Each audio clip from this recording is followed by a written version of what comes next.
네, 반갑습니다. 산골의 아침입니다. 오늘 말씀 요한계시록 20장 4절에서 6절 다시 한번 보겠습니다. 또 내가 보좌들을 보니 거기에 앉은 자들이 있어 심판하는 권세를 받았더라. 또 내가 보니 예수를 증언함과 하나님의 말씀 때문에 목배임을 당한 자들의 영혼들과 또 짐승과 그의 우상에게 경배하지 아니하고 그들의 이마와 손에 그의 표를 받지 아니한 자들이 살아서 그리스도와 더불어 1000년 동안 왕노릇하니 그 나머지 죽은 자들은 그 1000년이 차기까지 살지 못하더라. 이는 첫째 부활이라. 이 첫째 부활에 참여하는 자들은 복이 있고 거룩하도다. 둘째 사망이 그들을 다스리는 권세가 없고 도리어 그들이 하나님과 그리스도의 제사장이 되어 1000년 동안 그리스도와 더불어 왕노릇하리라. 아멘. 오늘은 첫째 부활이 무엇인가 하는 것에 대해서 지난 특집에서도 한번 살펴봤지만 다시 한번 더 이 부분을 살펴보려고 합니다. 첫째 부활은 최고의 부활 이렇게 번역될 수 있는 단어라고 했습니다. 영어로도 첫째, first, 최고 똑같은 단어로 쓸 수 있는 것이죠. 그것처럼 헬라어에서도 이 첫째 부활 하는 것은 최고의 부활, 최고 등급의 부활 이런 식으로 이해할 수 있는 단어가 되는 것입니다. 그래서 그렇게 이해할 수 있는 성경의 다른 본문이 또 있습니다. 히브리서 11장 35절에 보시면 이렇게 기록이 되어 있습니다. 여자들은 자기의 죽은 자들을 부활로 받아들이기도 하며 또 어떤 이들은 더 좋은 부활을 얻고자 하여 심한 고문을 받되 구차히 풀려나기를 원하지 아니하였으며 여기에 더 좋은 부활, 부활이 있는데 더 좋은 부활이 있다 이렇게 말씀하고 있습니다. 여자들은 자기의 죽은 자들을 부활로 받아들이기도 했다 했는데 이 여자들 보니까 성경에 여자들 중에 자기의 사랑하는 자를 부활로 받아들인 사람들이 꽤 있었습니다. 구약에 보면 수넴 여인, 그 수넴 여인이 자기 아들이 일사병으로 죽었는데 엘리사에게 데려가서 부활로 다시 살아나게 되죠. 그리고 신약에 와서 이제 나인성 과부 같은 경우 자기 아들이 죽어서 장례를 치르고 있는 과정 중에 예수님이 살려주신 거죠. 그 관을 메고 가는데 살려주신 그런 예가 있습니다. 그리고 마리아와 마르다 자기 오빠를 또 부활로 받아들였죠. 나사로 다시 살아났습니다. 그리고 야이로 같은 경우 자기 사랑하는 딸을 부활로 또 받아들였죠. 이런 내용들이 성경에 죽은 자 가운데서 다시 살아난 그런 부활이 있습니다. 그런 반면에 또 최고의 부활, 더 좋은 등급의 부활을 우리가 히브리서 11장 35절에서 얘기해 주고 있다는 것이죠.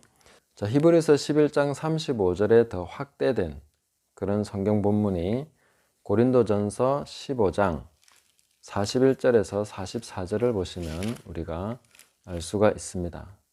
제가 읽어드리겠습니다. 해의 영광이 다르고 달의 영광이 다르며 별의 영광도 다른데 별과 별의 영광이 다르도다. 죽은 자의 부활도 그와 같으니 썩을 것으로 심고 썩지 아니할 것으로 다시 살아나며 욕된 것으로 심고 영광스러운 것으로 다시 살아나며 약한 것으로 심고 강한 것으로 다시 살아나며 육의 몸으로 심고 신령한 몸으로 다시 살아나나니 육의 몸이 있은즉 또 영의 몸도 있느니라. 아멘. 자, 육의 몸이 있는 것처럼 영의 몸도 있다고 하면서 그 영의 몸이 부활을 하게 될 때에 등급이 다르다. 해와 달과 별, 또 별과 별의 영광이 다 다른 것처럼 부활이 그와 같다 이렇게 말씀해 주고 있죠. 그 확실한 등급의 차이가 있다 이렇게 볼 수가 있는 것입니다.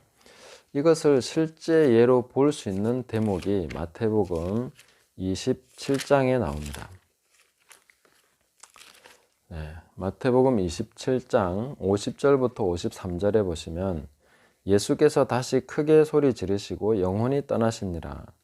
이에 성소 휘장이 위로부터 아래까지 찢어져 둘이 되고 땅이 진동하며 바위가 터지고 무덤들이 열리며 자던 성도의 몸이 많이 일어나되 예수의 부활 후에 그들이 무덤에서 나와서 거룩한 성에 들어가 많은 사람에게 보이니라. 아멘.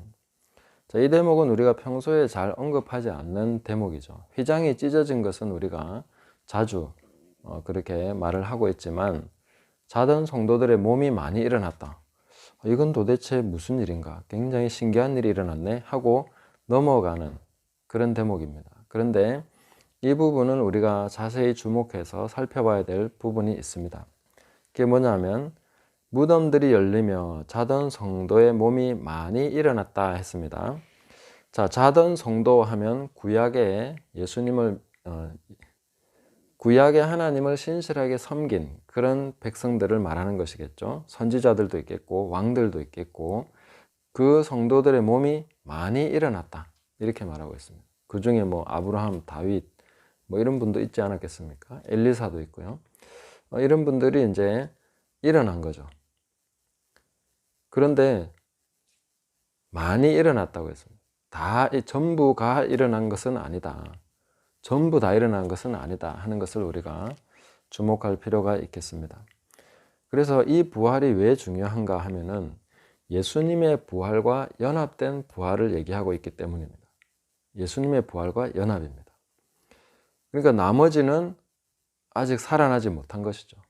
성도들 중에도 예수님의 최고의 부활, 최고 등급의 부활에 연합된 사람들이 있는 반면에 그렇지 못한 사람들이 남아있다 하는 걸 볼 수 있습니다. 그래서 이 부분에 대해서 사도 바울이 얘기한 부분은 뭐냐면은, 내가 그리스도와 그 부활의 권능, 그 부활의 능력에 참여함을 알고자 한다 하는 그런 대목이 나옵니다. 빌립보서 3장에 보시면 10절에 내가 그리스도와 그 부활의 권능과 그 고난에 참여함을 알고자 하여 그의 죽으심을 본받아 어떻게 해서든지 죽은 자 가운데서 부활에 이르려 하노니, 이렇게 말하고 있습니다.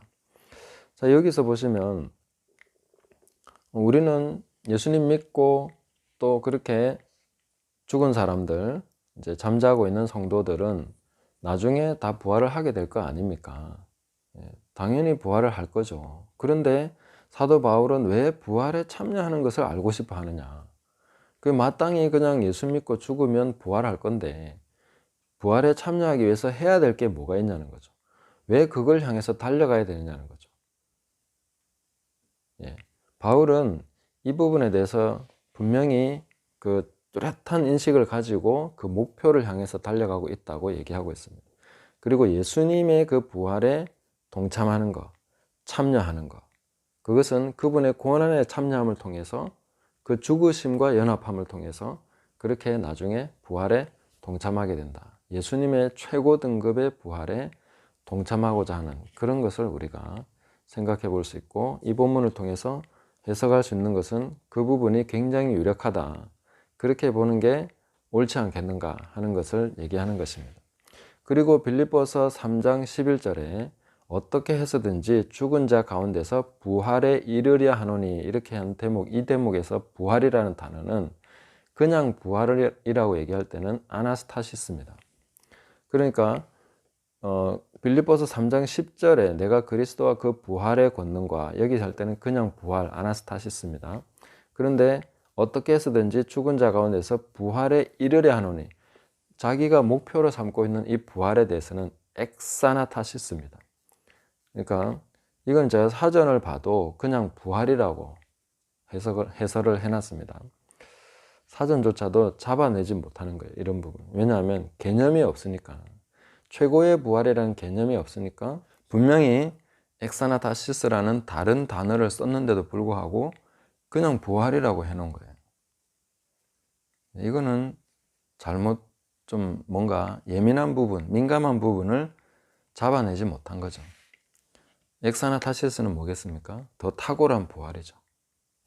에크라는 게 붙었으니까 부활보다 더 탁월한 부활, 예수님의 그 부활, 거기에 동참하고 싶어 하는 거죠. 구약의 성도들 중에 굉장히 많은 분들이 그 예수님의 부활에 동참을 했습니다. 신약의 남은 성도들도 이제 그 탁월한 부활, 최고의 부활을 향해서 달려가는 것이죠. 이 개념이 요한계시록을 강의하면서 얻은 것 중에 저에게 거의 최고의 깨달음이 아닌가 이렇게 생각을 합니다. 제 삶에 있어서도 굉장한 인사이트를 주고 제가 평소에 살아가는 모든 그 경건한 삶의 이유를 제공해주고 또 내가 더 탁월한 삶을 살아야 되겠구나, 그리스도의 고난에 더 참여해야 되겠구나 하는 동기부여를 확실하게 해주는 그런 말씀이 되었습니다. 적어도 저한테는 굉장히 강력한 그런 동기부여를 해주고 있습니다. 아, 바울이 바로 이것을 향해서 달려갔구나. 예수님의 부활에 동참하고 싶어하는, 그 최고 등급의 부활에 동참하고 싶어하는 그 열망을 가지고 바울이 달려갔겠구나 하는 것을 제가 생각하게 되면서 저도 모든 일들 가운데서 정말 내가 이제 기쁨으로 이것이 나로 하여금 훨씬 더 중한, 그죠? 현재의 고난은 우리가 당하는 이런 고난을 통해서 보이지 않는 그 중한 것, 영원한 것의 그 중요한 것을 이루게 하는 과정이 되기 때문에 이 부분에 대해서 내가 이제 정말 제대로 인식을 가지고 기쁘게 감당할 수 있겠구나 하는 그런 이제 마음을 얻게 된 것입니다. 그래서 우리가 평소에 어떤 고난을 당하고 헌금을 하고 아니면 주님을 위해서 잃어버리고 뭔가 주님을 위해서 살아가는 그런 모든 삶 속에서 어떤 상급이라는 것을 기대하는데 그 상급이라는 것의 실체가 뭘까 하는 것에 대해서 우리는 사실 잘 모르고 있었습니다. 아직도 모르는 게 너무 많죠. 그렇지만 이 상급의 실체가 부활의 영광이구나. 그 등급이 다른 굉장한 그 부활의 영광의 차이가 우리가 지금 현재 고난을 받고 주님을 위해 살아가는 모든 삶의 여정 속에서, 이 과정 속에서 그것이 되는 것이구나, 그걸 향해서 우리는 가야 되는 것이구나 하는 것에 대해서 그 상급의 실체, 하나님이 우리에게 주실 그 상급의 실체에 대해서 어느 정도 감을 잡게 됐다, 이렇게 저는 보고 있습니다. 굉장히 중요한 인사이트를 하나님께서 우리에게 주시는 것이다, 이렇게 생각을 합니다. 그래서 본문으로 돌아와서 보면 이해가 아주 쉽게 됩니다. 자, 여기 보시면 5절에 보시면 그 나머지 죽은 자들은 그 천년이 차기까지 살지 못하더라. 이는 첫째 부활이라 했습니다. 나머지 죽은 자들, 첫째 부활에 동참하지 못하는 나머지 죽은 사람들은 그 천년이 차기까지, 모든 그 하나님의 완성되는 기간이 채워지기까지 이 사람들은 부활에 동참하지 못했던 것이죠. 그래서 이 첫째 부활에 참여하는 자들은 복이 있고 거룩하도다. 둘째 사망이 그들을 다스리는 권세가 없고 도리어 그들이 하나님과 그리스도의 제사장이 되어 천년 동안 그리스도와 더불어 왕노릇하리라, 이렇게 말씀하고 있습니다. 우리가 구약 성경을 보면서 하나님께서 대대로 내가 이 이름으로 불리기를 원한다라고 하신 것이 뭐냐면은 아브라함과 이삭과 야곱의 하나님이다, 이렇게 말씀을 하십니다. 이 대목에 대해서 예수님께서 부활의 논쟁에서 이 부분에 대해서 사용하십니다. 뭐라고 하시느냐면 하나님께는 모든 사람이 살아있다라고 말씀하십니다. 특히 믿음으로 산 사람, 그 사람은 하나님께 살아있는 사람이다, 이렇게 말하고 있죠. 그리고 이 아벨에 대해서 말씀하시기를 아벨의 피가 호소하고 있다, 하나님께 기도하고 있다 하는 것을 알 수 있습니다.